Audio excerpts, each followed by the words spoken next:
Buenas tardes, mis estimados hermanos, espero estén muy bien. Es una bendición siempre estar compartiendo con ustedes. Hoy martes santo, eh, una de las semanas más difíciles, bueno, la más difícil que vivió nuestro Señor Jesucristo cuando caminó aquí entre nosotros. Y yo estaba pensando en qué compartirles el día de hoy y por qué no compartirles de lo que pasó hoy. Yo me estaba preguntando, bueno, ¿y qué pasó hoy martes? Y estuve leyendo un poco. Sabemos que Jesús hace la entrada triunfal, ¿verdad? Ese famoso domingo de Ramos que le dicen porque pues le llenaron de ramos el camino para que Jesús montado en el burrito pues entrara a la ciudad. Y eso fue el domingo. El lunes pues después leemos en las escrituras pues que Jesús le lava los pies a los discípulos. Y hoy martes eh, nos encontramos con Jesús hablando con sus discípulos, cenando, y Jesús en este tiempo estaba angustiado, porque Jesús, como todo ser humano, tenía pues, él en específico, tenía ambas naturalezas, la naturaleza del ser humano, de ser hombre, y la naturaleza de Dios. Y él como ser humano, él sentía alegría, él sentía tristeza, miedo. Y en este momento miramos a un Jesús que estaba bien angustiado. ¿Por qué? Porque él sabía que se acercaba la hora de su muerte. Él sabía que uno de los suyos, uno de los 12, lo iba a traicionar. Entonces, vámonos, mis estimados hermanos, ahí donde usted se encuentra en Juan, váyase a Juan capítulo 13 del versículo 18 al 30, y dice así: Jesús predice la traición de Judas. No me refiero a todos ustedes, yo sé a quienes he escogido, pero esto es para que se cumpla la escritura. El que comparte el pan conmigo me ha puesto la zancadilla. Les digo esto ahora, antes de que suceda, para que cuando suceda crean que yo soy. Ciertamente les aseguro que el que recibe al que yo envío, me recibe a mí, y el que me recibe a mí, recibe al que me envió.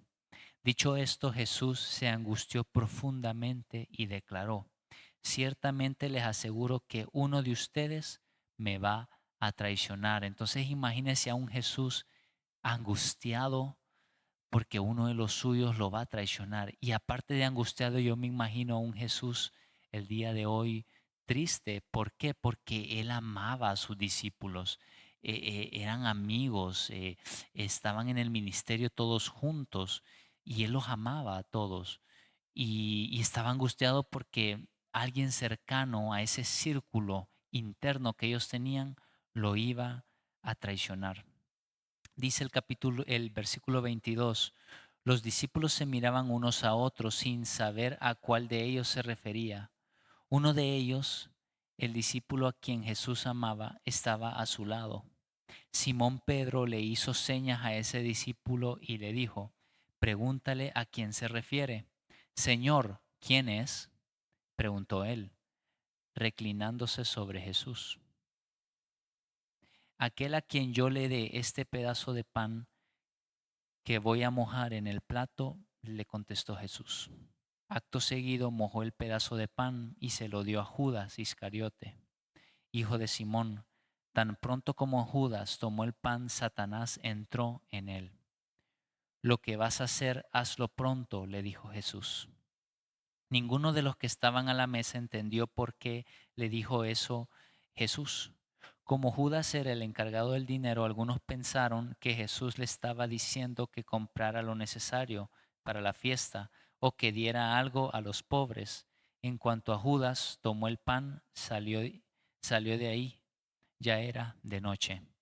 Entonces vemos aquí una escena donde todos estaban reunidos, todos los discípulos junto a Jesús, y Jesús estaba triste y angustiado porque alguien lo iba a traicionar, y el mismo Jesús le dijo, expresó a sus discípulos: alguien que está aquí me va a traicionar. Todos se preguntaron: ¿quién será? quién se atrevería a, a traicionar al maestro? Y todos se pusieron nerviosos. ¿Por qué? Porque nosotros como seres humanos, nadie está exento en caer en pecado. Entonces, leyendo esto, yo me hago una pregunta. ¿Se ha preguntado usted si Dios sabe lo que va a pasar o si Dios sabe que alguien va a hacer algo malo, por qué no lo evita? Entonces, yo me he estado preguntando, pues uno se pregunta cuando lee esto, ¿por qué Jesús, si sabía que Judas lo iba a traicionar, por qué no lo evitó? Una, porque Jesús quería que la palabra se cumpliera, ¿verdad? Las profecías del Viejo Testamento quería que se cumpliera. Y otra, yo me pongo a pensar, y es como Dios es un Dios que tiene sentimientos. A Él le place cuando nosotros lo obedecemos. Fíjese que yo cuando voy en el carro, yo voy manejando en el carro y mi hija va atrás en la silla.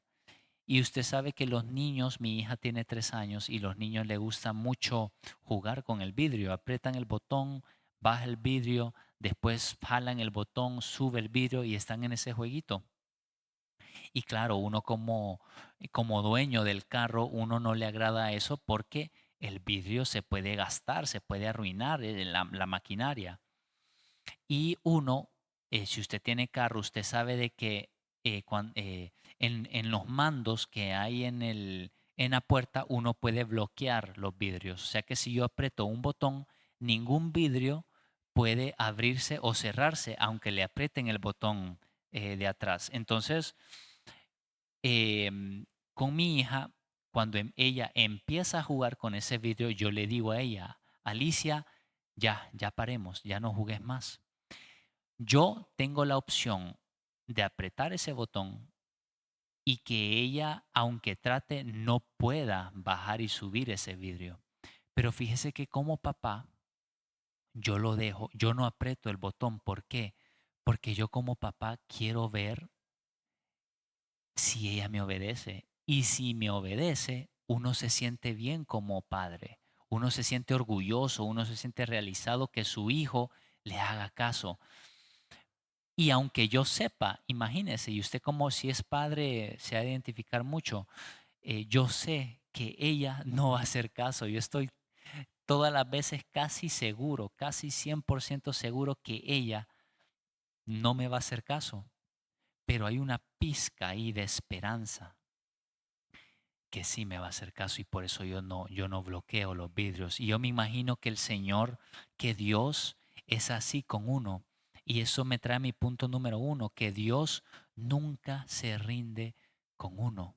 El Señor nunca se va a rendir con usted, mi estimado hermano, o conmigo que estoy aquí predicando. El Señor, aunque sepa lo que va a pasar, porque Él es así, Él sabe lo que va a pasar, pero Él, aunque sepa lo que va a pasar, Él nunca se da por vencido con uno. Aunque Él sepa que es casi seguro que uno va a pecar, siempre el Señor le da a uno el beneficio de la duda. Siempre el Señor te da a ti el beneficio de la duda. Dios no se rinde contigo. Y es bien interesante que aquí dice, em, acto seguido mojó el pedazo de pan y se lo dio a Judas Iscariote, hijo de Simón. Tan pronto como Judas tomó el pan, Satanás entró en él.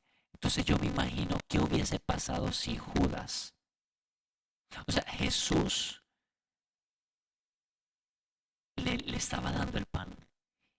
Y yo no sé, pero mi fe dice de que Jesús tenía la esperanza o quería que Judas no cayese en pecado. Y yo creo que si cuando Jesús le estaba dando el pan, Judas ahí tuvo la oportunidad de no dejar que el diablo, que Satanás se metiera en su corazón. ¿Qué hubiera pasado? Imagínese que Judas le hubiera dicho, no, no, no, Jesús, no me des el pan a mí porque yo no te voy a traicionar. Entonces yo creo que Jesús tenía esperanza en Judas hasta el último momento. Yo creo que Jesús siempre en nuestra vida, hasta el último momento, tiene esperanza en nosotros. No se rinde con nosotros. Entonces ese es mi punto número uno, que en nuestro caminar cristiano el Señor nunca se va a rendir con uno. Siempre va a tener esperanza. Punto número dos, el pecado no comienza con Satanás. El pecado comienza con uno. Sí me estoy dando a entender. El pecado, porque uno le echa la culpa al diablo, ¿verdad? Pero mire que el pecado siempre comienza en uno. Le voy a volver a leer. El 27 dice, tan pronto como Judas tomó el pan, Satanás entró en él. La palabra no dice, primero Satanás entró en él y después Judas tomó el pan. Me estoy dando a entender en el orden. Judas tomó el pan y Satanás entró en él. Entonces, uno cuando va a pecar, el pecado no comienza con Satanás, comienza en uno. Y cuando uno decide pecar, ya Satanás entra en uno. Imagínense qué interesante. Entonces, en nuestro caminar cristiano, nosotros le damos cabida a Satanás. Judas tomó la decisión primero y después Satanás, al ver una ventana abierta, entró en él. El enemigo anda como león en nuestra vida, alrededor de nosotros. Si nosotros le damos una leve oportunidad, Satanás va a entrar en nosotros. Entonces nosotros tenemos que estar atentos, alertas, todo el día, 24/7, todos los días de la semana, todas las semanas y todo el año y en toda nuestra vida. Hay que estar pendiente de que Satanás no encuentre cabida en nuestra vida. Judas aquí, imagínese qué interesante, yo estaba leyendo unos comentarios. No sé si usted se ha preguntado por qué a Judas se le confió el dinero. El dinero es cosa seria. O sea, el dinero, manejar dinero es una gran responsabilidad. ¿Ok? Entonces, usualmente las personas, ya sea en una empresa o en una familia o donde sea, o aquí en la iglesia, quien maneja el dinero es porque es de confianza. Si se le asigna manejar el dinero es porque la persona ha tenido una buena trayectoria, ha demostrado responsabilidad, ha demostrado confianza. Y yo leía en unos comentarios de que seguro Judas era responsable, era tan confiable Judas que se le confía el dinero, algo tan importante, imagínese usted. Y a la persona más confiable eh, viene y Satanás entra en él. Entonces, ¿cuál es mi punto? No hay que confiarnos.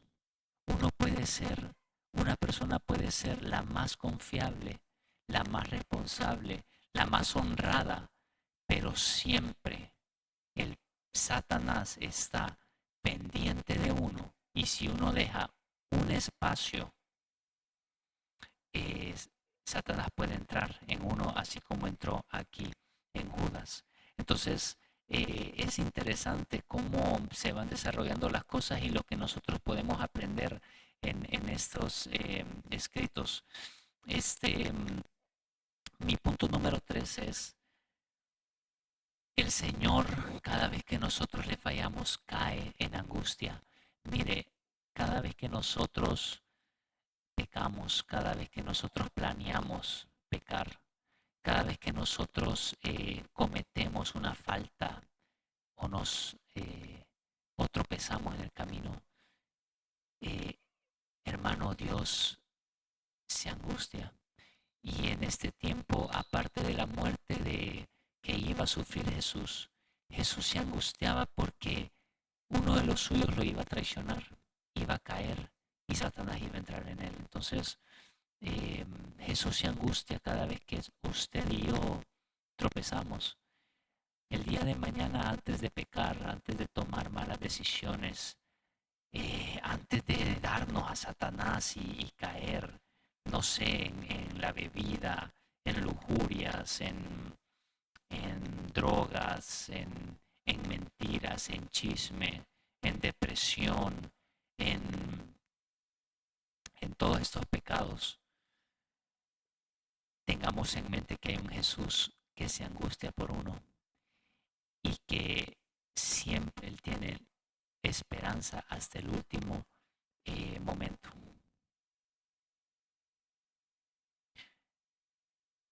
Ya para concluir, mi estimado hermano, en este martes, en esta semana, yo quiero dejarle con esto. Esta semana fue la más difícil de Jesús. Esta semana fue cuando el Señor sufrió, tanto físicamente como emocionalmente. Eh, Así que agradezcámosle a nuestro Señor porque por Él, lo que hizo en esta semana, nosotros somos salvos. Por todo lo que Él pasó, nosotros somos salvos y podemos acceder a la salvación y a estar con Dios.